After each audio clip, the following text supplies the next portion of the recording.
Hello there. A while back I got into filming operations that I was doing on my tractor because I could not find an instruction for how to remove or install my 724 loader on this tractor. So today I'm going to go step by step through putting the loader back on the tractor, which can also in some ways serve as an instruction manual for taking it off in reverse, of course.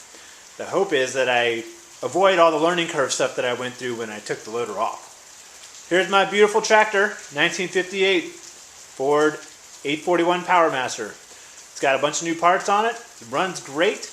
Idles at 800 RPMs as I discovered today when I adjusted the carb, getting ready to put the loader on because it's hard to service those parts once that loader's on there. So let's get started. First off, this is how I've stored the loader. The front arms, as you can see, are on furniture dollies that I got from Harbor Freight. And the main bracket where it connects to the tractor is also on some 2x6s. And then the back legs are also on some wood. It's just stored that way.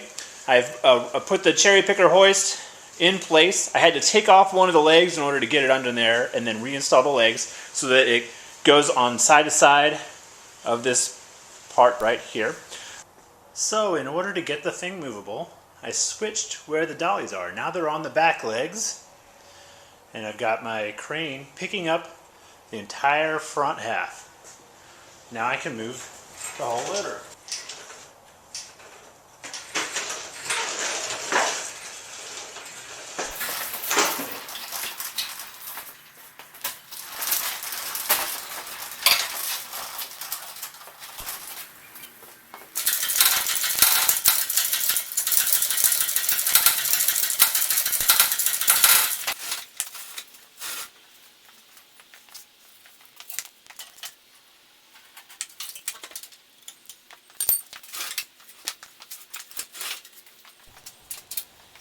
I'm having trouble lining up the back holes, so I went ahead and put the big bolts in right here to hold the front end on.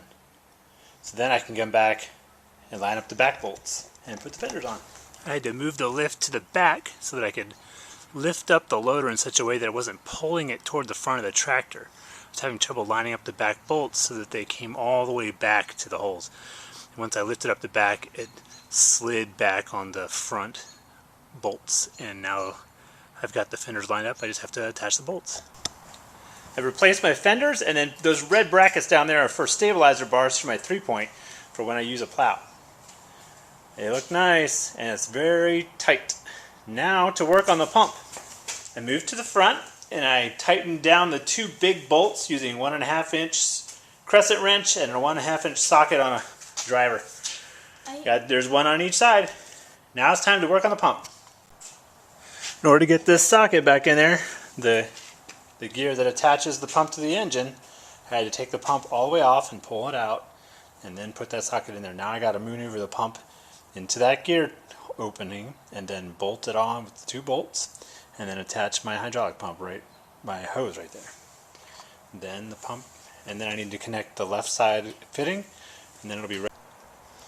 So I got the pump back on and all fitted on, and then I had to fill the fluid back in there. So that 5-gallon bucket down there was full of oil, and I had to move it very slowly because I don't have a pump that works very well into the loader, the reservoir, which is that vertical beam right there. And then now it's time to take it for a spin.